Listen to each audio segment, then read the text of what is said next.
Kunang kapayas habog na gani, kuykuyi ang pikas kilid o pamutli sa mga gamot. Kung lawom na, sakto na nga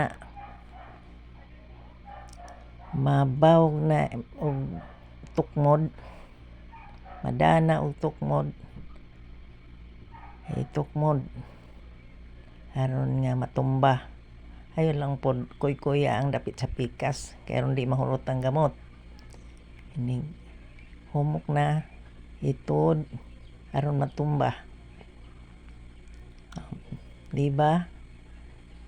Pagkatumba, mangilan lang na og diutay o motoy-hakaw na ang mangudlot sa ibabaw. O, gahapon pa gani ni ning toy-hakaw na.